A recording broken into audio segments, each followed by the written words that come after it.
Now, with the rising cost of living in Ghana, especially in terms of food, some Ghanaian homeowners have revisited the idea of having gardens on their compound to grow food for themselves and their families.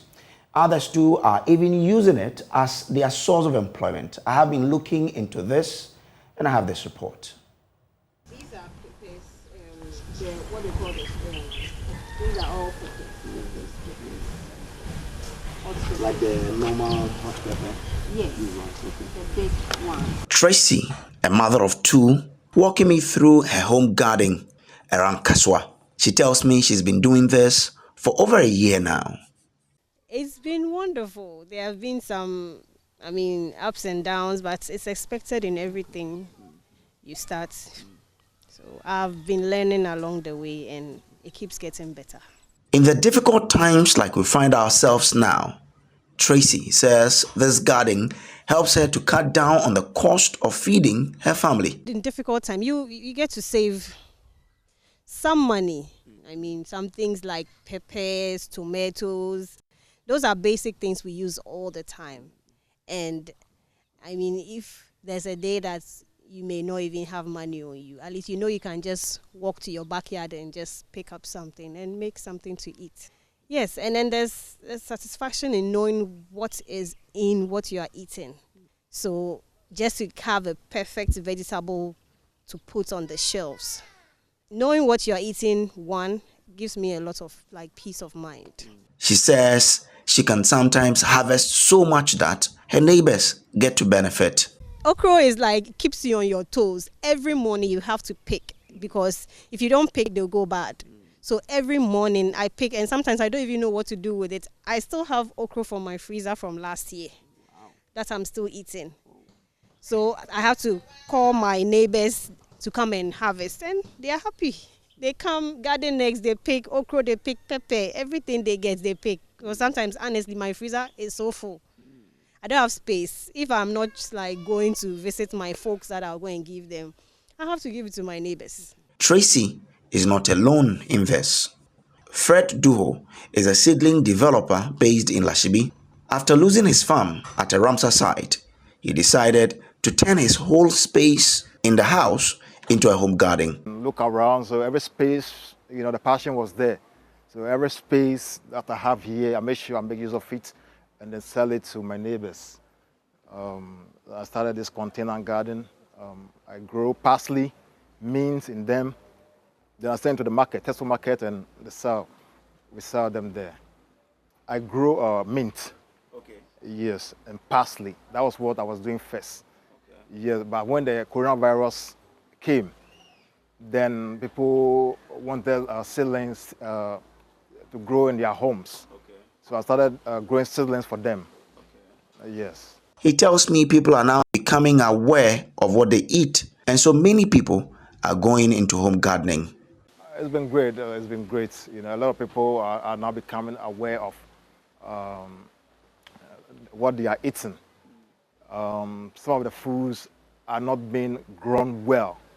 There's even an employment twist to it. He encouraged more people, especially the youth, to get into the home gardening practice to create jobs for themselves.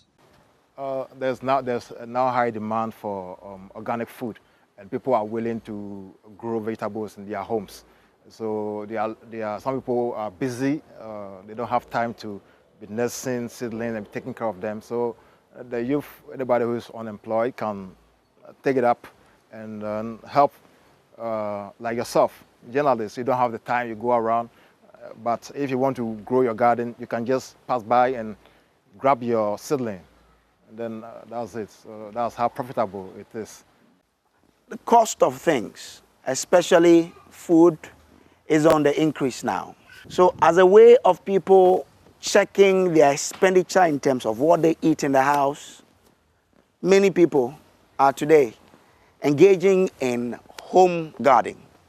So if you go to their homes, they have gardens where they grow pepper, tomatoes, garden eggs, and what have you.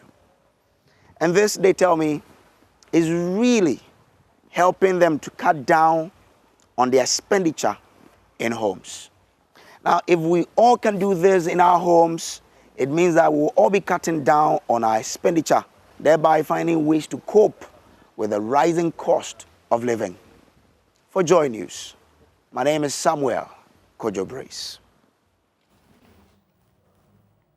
So joining us with more on this piece is Dr. Kwekuche Aka, who is lecturer at the Department of Crop Science and founder of Home Gardening, Ghana. Doc, thank you so much for joining us. Now, do you think Ghanaians have really made good use of home gardening in ensuring food security, particularly in these hard economic times? Yeah, thank you very much, and good morning to your listeners.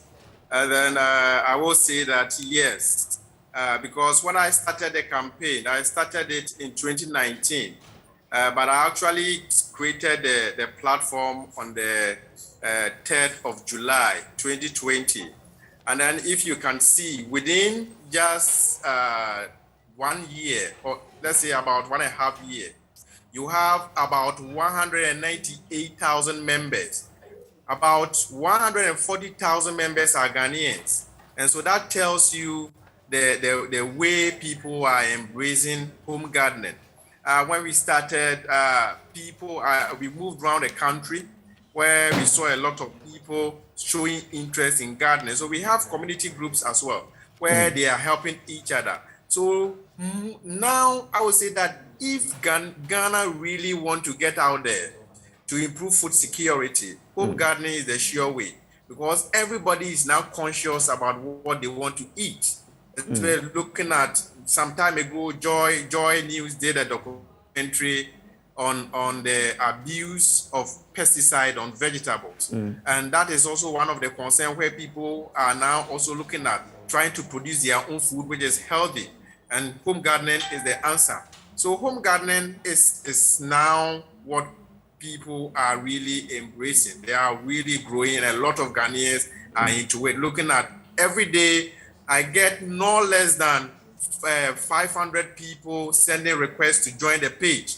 And now, we all know that home gardening, like farming, is something challenging. What should people have at the back of their mind when they decide that this is something we should do? Is it that simple, or, I mean, what would you tell them to condition them before they make their decisions? Okay, thank you very much. You see, most people think it is difficult to start a garden. And then many people didn't even know that if you do not have land, you can still go into gardening. Most people thought that you needed a piece of land before you can start a garden. But now the use of containers has proven to people that, yes, indeed, you can live in a story building or live in an apartment where everywhere is cemented and still grow your vegetables and whatever you need. So all that, now that is why I always say that it is because we are limited in a way. That is why we always need an assistance. Now the platform is there where people are always ready to share. So even in your community, there are people who are doing gardening. So all that you need is the will to start the garden. And then you get people to assist. If you have a piece of land, yes, you just need to clear and then decide on which crop that you need to grow. And then whenever you need assistance, at least we have extension officers in our various localities who are there to also assist. And we also have people who have also started gardening. So you go there and then you tell them, they will show you the way. And then again, we have the home gardening platform where people always post their questions, and then we guide them. Doc, so maybe it's not everybody who may be available on social media, but outside your page, how costly or cheap will it be for me to start a home garden? Yes, it's very easy. What you need to do wherever you are in Ghana, just look around you. If you have a piece of land, that is good. If you don't have a piece of land, there are containers, the rice sacks that we throw away, especially the 5 kg sacks, we throw a lot of them away. Or even if you have the bigger one, all that you need is the soil. The soil, you look around you, most of the soil that we have in Ghana are good. So you look around where there's vegetation, just make sure you have earthworm activities, enough earthworm, or if you have some of the farms that have been that people are farming on. You pick soil from there, fill your containers, and then you can use the container to nest your vegetables. You buy the seeds from anywhere that you are, the agro shops, or you can even use some of the seeds that you even pick out from the vegetables that you buy. And then you nest, and then you transplant in it.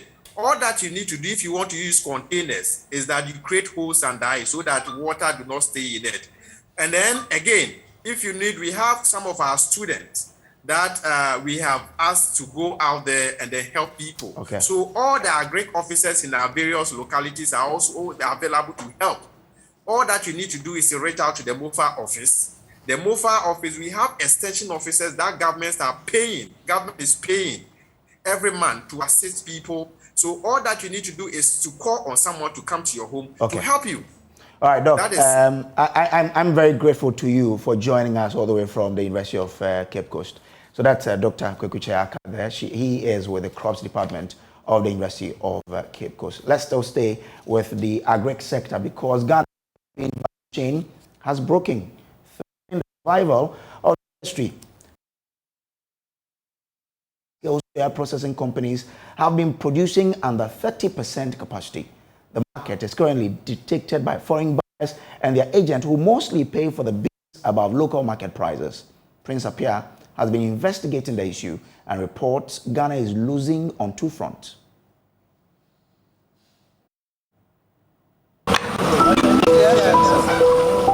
I meet Matthew Menu Bonsu, a poultry farmer on his farm in the Offenso South District of the Ashanti region.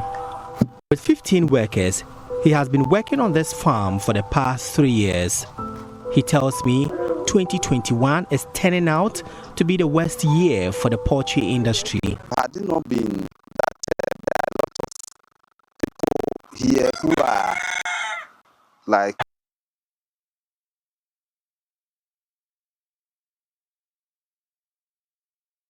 program, Planting for Food and Jobs, meant to enhance production. With good farming policies and incentives, Ghana would end the disgraceful spectacle of importing foodstuffs from neighboring countries.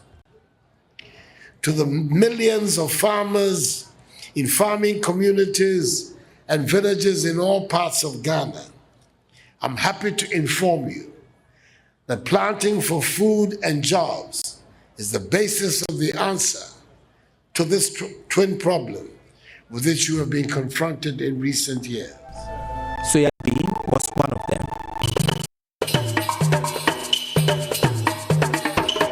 Government, through the Planting for Food and Jobs, has increased the production levels of soya bean in the growing areas. But the impact on the local market cannot be seen. Here at the Abuabu market in Tamale, we meet Alhaji Abdul Karim, a soya bean aggregator and supplier for 15 years. Before now, he supplied 400 bags of soya bean every week to his buyers. But in the past few months, he struggles to get that. He had received only 2 bags from traders, though it was a market day today. By 2 months in me, 100 kilos bags no buy 400 bags for full articulator. And then buy 2 months na mentimi load more. Yesterday is Bushagu market. Bushagu Juano na mentimi 200 bags. A cargo soon between 100 and that's 150. And the same week no nyina bet ma loading. But and Bushagu market no 2 bags na ni yen. Tan ben na bet ma nya had do 400 bags na me di ma company. But any forwardness no entimi compare.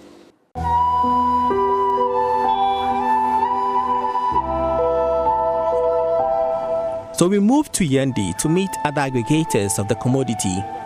This area of the market is where shops of soya bean traders and suppliers are located. At this time of the day, the market should be busy. But today, these shops are locked.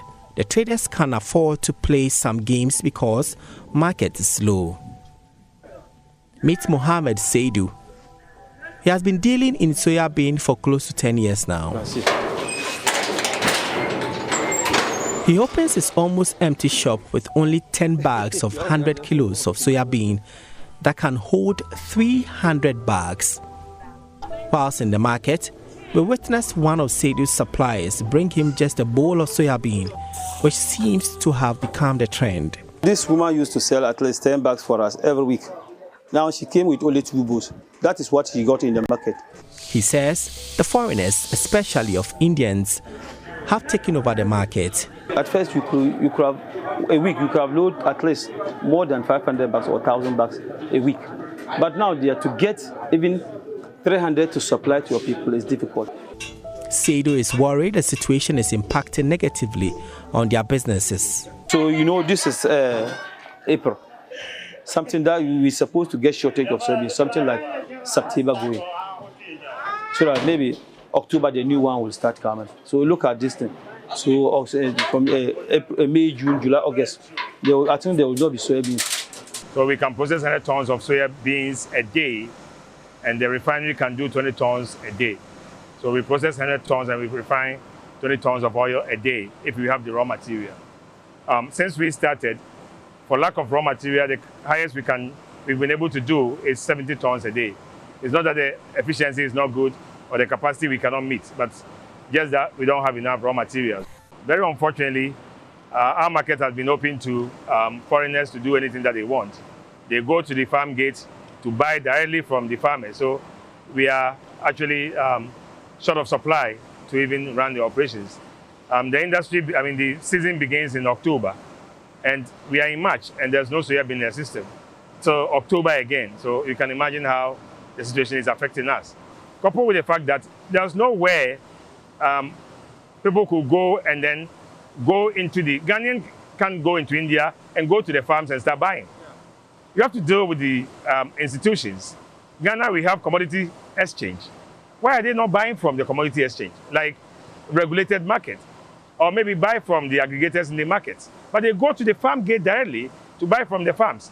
And if you go to the market today and the price is 100 Ghana cedis, you offer 100 Ghana cedis, the next day you go, these guys are giving them 120. So they keep pushing the price up. It's greatly affecting our business. Some of our colleagues have shut down already. And looking at the situation, I may shut down next week. We don't have anything to work with. And currently, as I'm speaking to you, about 80% to 90% of all the processors have shut down. All of them. Because I know Ghana Nut is not working currently. It's not producing or processing soya. Vesta Oil, which I believe is not also processing. Dragon, the same. We have Quality Farm, which is also not processing, just because there's no raw material. If you tell them the price and also sit down and do their computations, there's no way they can also make a margin. So the best is to shut down. Now, the full documentary airs later this evening at 6:30 p.m. on this channel. Make sure to make a date with us. Now, joining us on Zoom is my colleague, Prince Apia, the producer of this documentary and one of the biggest soybean processors in Ghana, Vesta Oil Mills, and member of the leadership of the Soybean Value Chain Association, Mr. Kwesi Nyamiche. Gentlemen, good morning and thanks very much. Now, Prince Apia, I'll start with you first. Now, why soybean and not any other crop? So, if you can hear me, the reason is that we've realized for some time now that soybean and maize both constitute about 95% of the feed components. And so for soybean, it's something that was less talked about at the time I decided to do this particular investigations. Maize was being talked about and all the discussion was around maize. And so I decided that I'll look into soybean and what exactly is happening within the value chain. But what really triggered that was when I visited one of the processors. I was initially doing a production for food chain. So when I visited the processor, he mentioned that at a point, he was not getting the needed raw materials for the factory, and so it was about shutting down. And that triggered my urge to investigate the issue proper and put together this production. This looks to me a very sad development. What else in the story that will show tonight that we didn't see, so that someone must stay awake to say, I want to see this documentary tonight? Yeah, basically, we are looking at the government initiative of Planting for Food and Jobs. A lot of investment have gone into that. One of the main reasons is to empower the local industries to expand Ghana's agriculture production and, of course, secure our food security agenda properly. And so all this put together, we've realized that in this particular documentary, one of the revelations is that most of these expanded farms and production that the Planting for Food and Jobs have brought about are going elsewhere and not to the intended purpose, which is the local industries to benefit from. So they need a demand, but they are not getting any supplies, and that is collapsing the poultry industry. We realize that now egg prices have gone up, feed prices have gone up, chicken, and now the importation is more, which is also stifling the local industry. And so these are some of the things we would want to tell our viewers and audience to expect from this particular documentary. Thank you. Let me move on to Mr. Kwesi Nyame, who is also with us live here. Mr. Nyame, share with us the reality of the threat to this industry. Mr. Nyame. Thank you very much.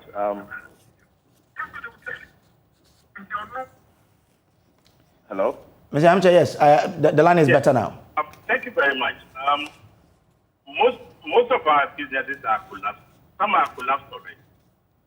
You see, we all share the government's idea of industrialization and adding value to our raw materials. So we went into investing into equipment and machinery.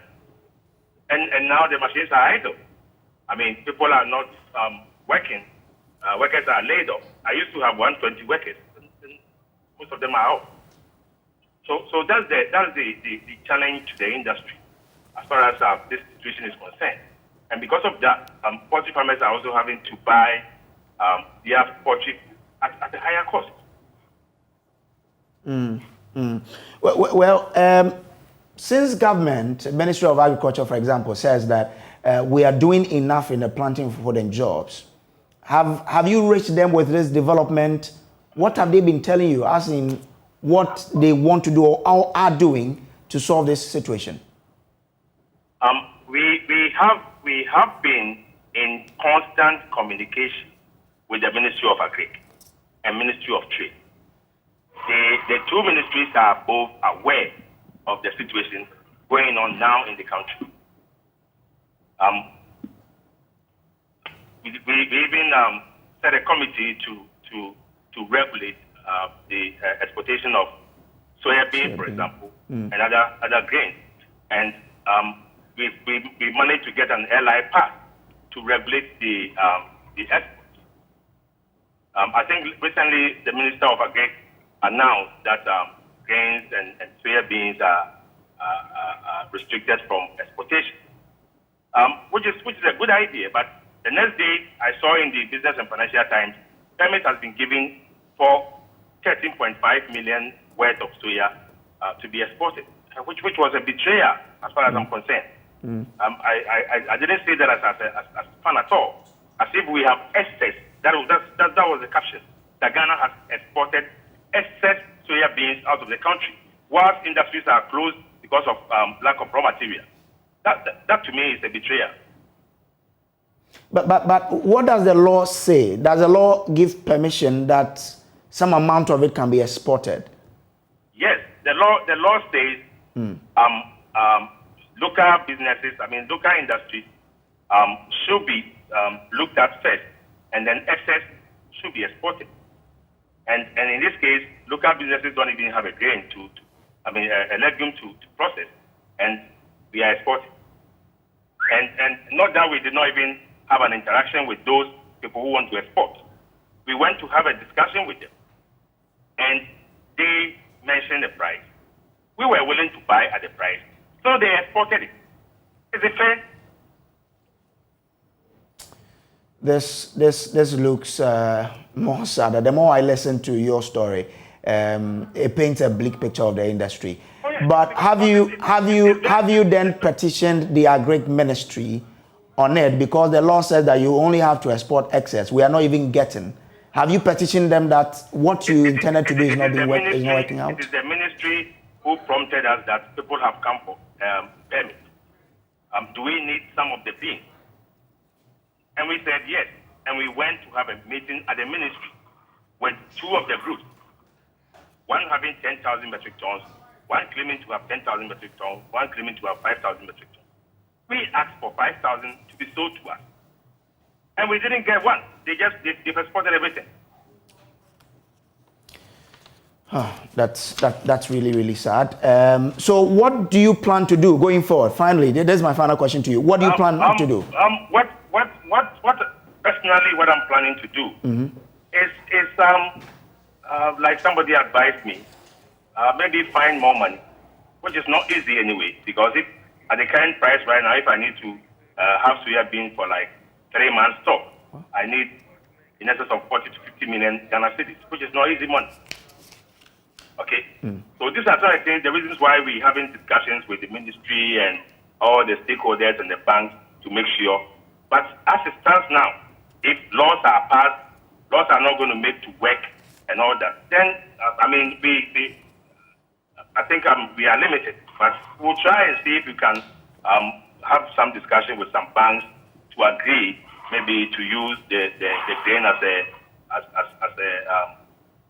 collateral. We're talking about collateral management here, or find money somewhere. And when the season begins, and the season is going to begin somewhere in October, when the season begins, then maybe we buy some and keep and see how we can manage. Because all right. As it is, the Indians are not going anywhere; they are here. Mr. Yamiche, I'm grateful to you that you found time to join us. Prince, finally, what should people expect next? I mean, after this documentary, what is next? Yeah, Bruce, so after this documentary, I think next week we will play the second part of the documentary, which will focus on how these foreigners are operating and how they are getting the farm gates to buy the soya from the farmers, and that bit of it, and then how the soya processing factories are also losing out. That part will also come next week, and after that, we'll look at how we can also help with the engagement with the necessary authorities to get this issue under control. Prince Appiah, grateful that you found time to join us, and thanks for that good work there. So that's my colleague at Love FM in Kumasi. Now, moving on to other stories. One of Ghana's most outstanding nurses has received a Lifetime Achievement Award for nurses taking care of children with cancer in Africa. 49-year-old Enyo Esibosompra has dedicated nearly 20 years looking after children with cancer at the Kolebu Teaching Hospital here in Accra, caring for a condition that costs so much to treat and yet so poorly funded in Ghana. Enyo has found strength under very tough conditions. JoyNews' Justice Beidou went to meet her. This is one of Kolebu's most important wards, the cancer unit for children. Let's check Isaac's chemotherapy before his checkup. It is here that Enyo Esibosompra has spent almost 2 decades of her nursing career trying to help children with cancer, almost standing on the borderline between life and death, survive. I wake up and I come to see the children that I thought yesterday were dying, now happily playing around, chatting, and then their parents happy. That's what gives me motivation. In here, young children, toddlers to those almost in their teens, many in bandages, some with swollen limbs, and others barely able to breathe. In Ghana, we are supposed to see like 1,000 children with cancer every year. But our place being the biggest treatment center, we see close to 300. And that is like less than half of the number that we are expected to see. So a lot of children are in the communities dying because of a lot of myths. People do not have any information about childhood cancer. I had an auntie who was a nurse, and she was doing the nursing in a rural community. Sometimes in the middle of the night, they call her, and she has to get up. She can stay with the patient throughout 24 hours if there need be. So her commitment to her work is what really encouraged me to want to be like her. Treating cancer in children could cost as much as 30,000 cedis and over, and yet it is not covered under the National Health Insurance Scheme. Medics like Asi have sometimes had to watch patients die. Her award, she says, means a lot, and she hopes goes to spur her on to do even more. It means so much for me because it's like I wake up every day, I come to work, I am seeing the children, but nobody really cares about what we have been doing. I'm not alone in this. A lot of nurses, doctors, pharmacists, we are doing so much. But for somebody or an organization as big as SIOP to recognize my work, it gives me so much joy. I'm so proud. No money can actually pay for this kind of honor than me. And that this also goes to show that for any health worker who truly gives her job her all, there could indeed be a big light at the end of the tunnel.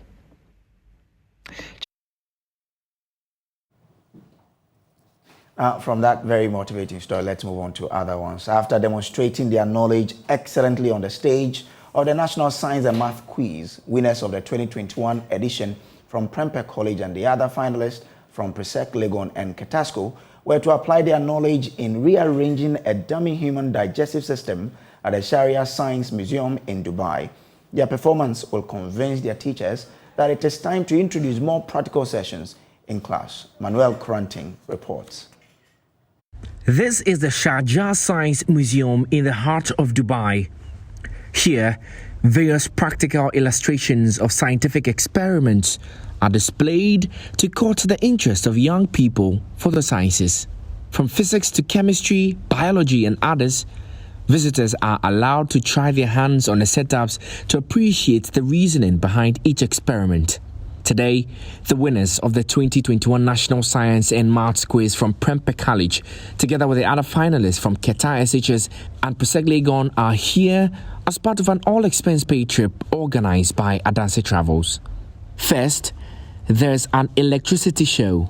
It is presented by Redur. Are you guys ready? Yeah. Sure. Are you scared? Don't remove your hand. It's so dangerous, okay, if you remove your hand. Keep your hand there for the safety, not only yours. Bismillah. 1, 2, 3.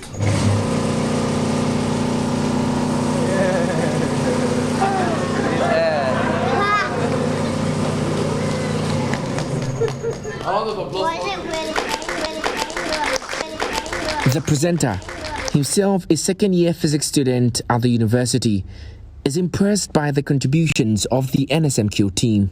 This is actually the most interactive, show that I've ever hosted, because people here did actually understand what I'm saying. A lot of people that come here, they're new to science. Some of them, they don't like science, especially physics. They have some hatred towards physics, because unfortunately some people do actually complicate it, but it's beautiful. That's the beauty of nature. You guys are high school. I advise you all to go for pure sciences, as I said. And I was really glad that I met a physics teacher right here from the crew. It really made me so ecstatic. I got so happy that the physics teacher was seeing my show as a physics student right now. From the electricity show, it was time for the team to try their hands on the setups. Mr. Ajo is with Primetime Limited, organizers of the NSMQ. Each school arranging the digestive system here. They have 10 seconds to be able to do all that. And I'm sure it's going to be a lot of fun. We'll start with Qatar. They would have to go 10 seconds for them to arrange the digestive system. Stop.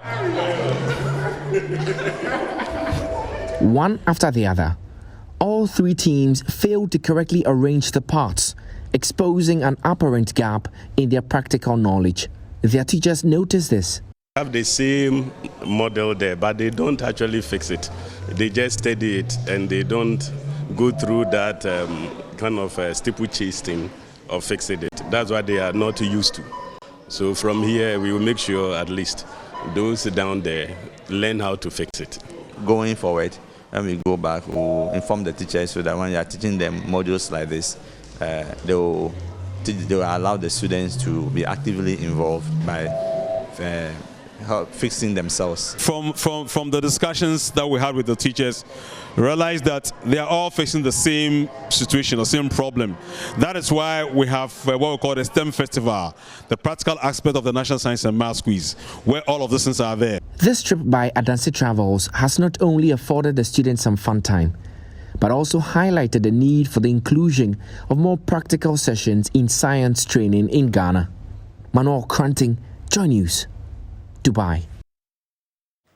From Dubai, we're here in Ghana. We'll break now for business.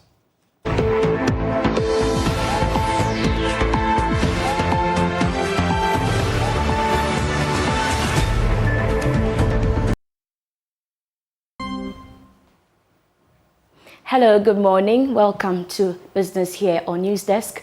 My name is Beverly Broom. The Ghana Real Estate Developers Association, GREDA, and government will launch 20,000 affordable housing units.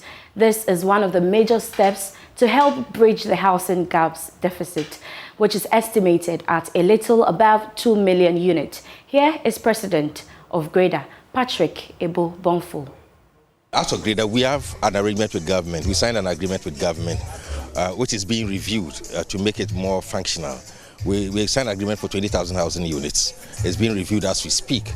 And before long, we should be launching it. So we aim to price these houses, 3 bedrooms at around 300,000 Ghana cedis for 3 bedrooms, 2 bedrooms around 250,000 Ghana cedis, and so on and so forth. So these are super affordable houses. But the idea is that government will provide the land, services, put in the electricity, water and all. Then we will come and then build the vertical, projections. So that's what we will do, yeah. And on our own, we are going to do our own GREDA estates as well. And the prices will be very competitive, yeah.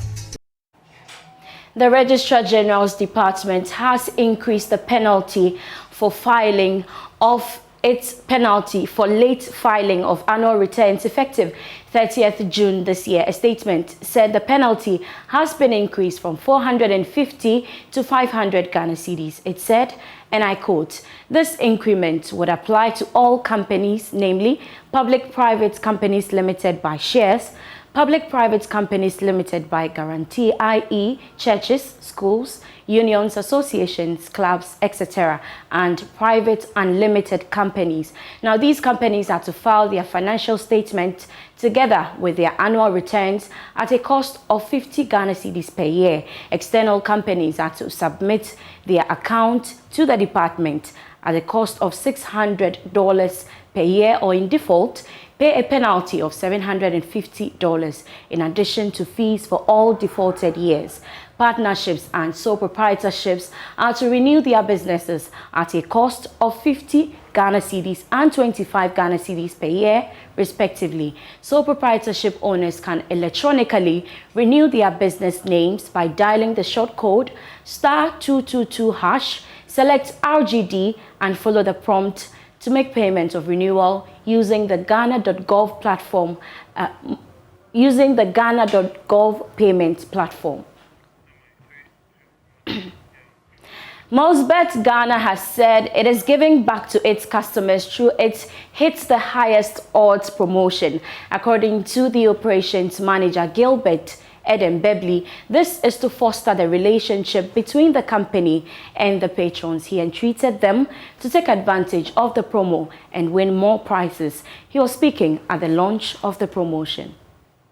As part of the promotion, players will have the chance of winning prizes such as headphones, mobile phones, and an ultimate prize of a Nissan vehicle. According to the operations manager of Mosbet Ghana, Gilbert Eden Bebley, the company is looking to compete with other large betting organizations in the country by providing greater options for its customers. Mr. Bebley assured that customers will get the gadget after winning. This promotion is about a way of rewarding our players. It's a promotion just to say thank you to our players, to to tell them that we have come to the market and that we are giving back to them actually what they have given to us in this few 8 to 9 months we've been in operation. I think that what makes this promo unique is that this is the first time I think a betting company that has been in existence within the 8 months of operations is giving this payback to its customers. We think that we are very grateful to them. They've been loyal to us since they got into the market, and for us we think that it's a brand that has come to stay. The country manager of the company, Nebuchadnezzar Marinko, stated that the company wants to encourage healthy competition among its players. It's about competition. We always think that we need to bring more to our players. Not only excitement or betting, but give them something more. And this competition is all about that. So they can bet, they can win, but they can even win more. They can win headphones or iPhone, or finally they can win main prize, that is Nissan Kicks. This is the first time such offers have been made by any betting operator in Ghana during the first 8 months of existence. To begin playing, players must take out their phone and register an account with MozartBet. That's all for business. For more business news, kindly log on to myjoyonline.com/business.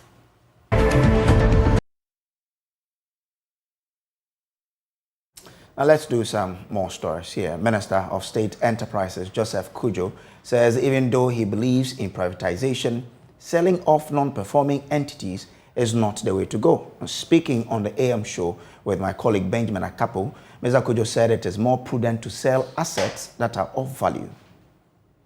I share his thoughts on privatize, but not on those that are not doing well. Listen to this. It's a street wisdom that the one that is selling an asset shouldn't sell the asset when it is bad. Even you, when you are selling your car and the fenders is broken, what will you do? You know that when you sell it with the fenders broken, it will give you a very bad price. But when you fix the fenders and sell, it will give you significantly good price. Are you getting my point? Right. The one who is rearing even goat knows that if I want to go and sell, I have to fatten it a bit.